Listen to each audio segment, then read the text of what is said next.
You want to buy a drone. You see everyone getting those buttery smooth sunrise shots, but then you see a video of a guy doing a backflip. Man, that looks sick. In this video, we'll take a look at the difference between normal and FPV type drones to help you make a decision on which one you should buy. First, let's talk about the differences between these two types of drones to get a better understanding of what we're dealing with. Normal drones are designed for stability and ease of use, allowing pilots to simply focus on the shot at hand. If you let go of the controller, the drone will stop and hover in place, maintaining its altitude, allowing you to take a deep breath and continue flying when you're ready. These drones often have a range of automated functions like subject tracking, return to home, advanced safety features, and other pre-programmed shots that you can take advantage of. They're mainly used for video production, surveying, or other applications that require the pilot to fly in a smooth and very controlled manner. FPV drones, on the other hand, are designed to be pushed to the max, allowing pilots to fly faster than ever before and get up close and personal with the subject that they're filming. FPV drones are flown using a pair of goggles.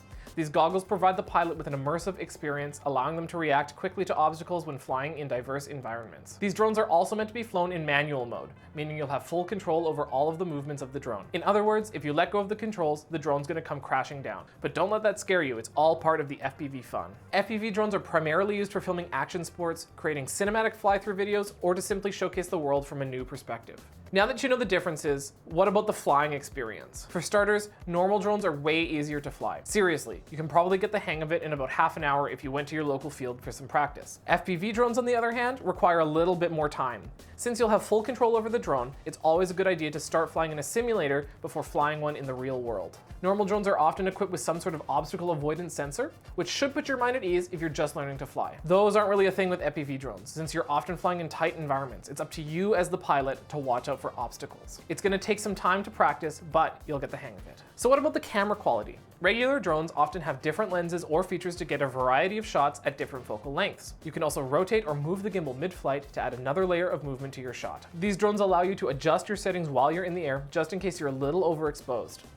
But with FPV, you're locked into a fixed camera setup, and you can't really change anything after you launch the drone. You have to have everything locked in before you hit record. It's not uncommon to see FPV pilots attach an external camera to their drone to get better quality footage. If you're keen on learning, there's a ton of different resources that you can find that will show you how to build a pretty solid drone, all while staying on a budget. So what happens if I crash? Where do I go? How do I even get started? When it comes to flying FPV, YouTube, Facebook forums, and local groups are going to be your best friend for support. Most of these groups are welcome to beginners and are more than happy to help you out. They know the struggle, and some of these people, they can fix anything. Since the drones are modular, you can fix it yourself, and if you're lucky, your local hobby shop might have some parts that you can buy. Now, with a regular drone, if you run into issues, you'll often have to send it back to the manufacturer, and this can take weeks. I mean, you can also just walk over to Best Buy and buy a new one, but this isn't a financial advice episode. Often these drones use proprietary components, and performing a self-repair is not recommended, and this will usually void the warranty unless you're just changing the propellers, in which case, have at her. So, what kind of shots can you get with a regular drone versus an FPV? Let's start with the regular drones. They're great for showing scale and adding depth to a film. Think of how many movies you've seen that have at some point used a drone shot to establish a scene. You don't need to be shooting for Hollywood to reap the same benefits. A simple orbit or a reveal can help immerse the viewer into the story that you're telling. These drones can also be a great way to showcase your subject from a new angle, whether it's a top-down shot of a pool for a real estate shoot or the natural curves of a river. You can get creative with it. Oftentimes, you can also take photos with these drones, which can come in handy if you're doing real estate, working in tourism, or want to get started in photogrammetry. But if you don't care about the photos and want to fly fast, that's where FPV drones come into play. Since you have full control over the drone, it allows you to get super close with your subject, which means you can capture the action in ways that a regular drone cannot. You'll often see these drones at sporting events due to their flexibility. I mean, at a moment's notice, they can get up in the air and chase an athlete down a course. You'll be able to showcase the world from a completely new perspective. From mountain dives to exploring new places, these allow for maximum control over your flight. But these drones aren't just for flying outside. One of the coolest things you can do with an FPV drone is what we call a one-take. A one-take is where the drone flies through a choreographed scene to create a seamless video without any cuts. They require a massive amount of preparation and skill, but man, does it look cool when you pull it off. We actually did one ourselves, and we'll have a video coming out about it, so make sure you stay tuned. The last thing you'd want is to get in trouble while flying one of these drones, so let's briefly touch on the regulations. In the United States, pilots must obtain a trust certificate to fly for recreational purposes. If you wish to fly for commercial purposes, you need to get a Part 107. The drone has to be operated within visual line of sight, and a visual observer must be with you if you are flying with FPV goggles. Every drone must be registered with the FAA and have the registration number marked clearly on the aircraft. In Canada, it's a little bit different.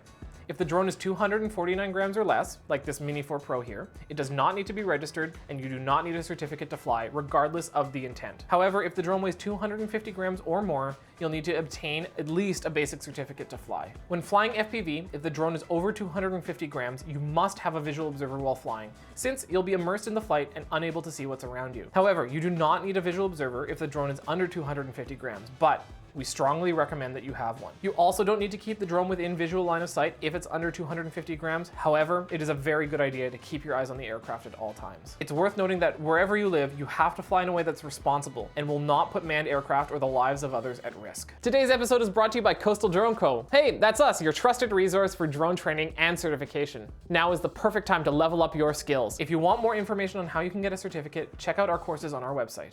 So which one should you choose? Well, it really comes down to what you're going to be using the drone for. If you're just starting out in the world of drones, looking to amplify your filmmaking, or are looking to start a drone business, we highly recommend starting out with a regular drone. Regular drones are easy to use, offer a wide range of features, and are pretty versatile. I mean, you could use a drone like this to take photos on a vacation and scale a business. The sky is really the limit. There's more than enough room for you to grow into them, and since you won't be crashing them as much, they'll likely stand the test of time. However, if you want to see the world from a completely new perspective, all while feeling that rush of adrenaline and are okay with doing a little bit of tinkering and are into fast-paced filmmaking, FPV drones are the way to go.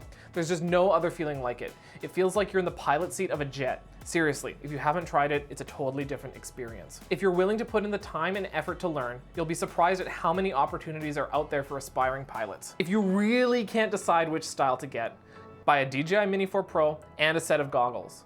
The Mini 4 Pro is a normal drone that can also be flown in a faux FPV style. It's not 100% the same as a true FPV experience, but is a great way to dip your toe into the world of first-person flying. So what do you think? Will you be sticking with a regular drone, or are you going to venture out into the world of FPV? Either way, we've got a ton of content on this channel that will help guide you through everything you need to know to become a confident drone pilot. If you'd like this video, please make sure to hit the like button, and if you really liked it, you can hit subscribe, and we'll see you next time.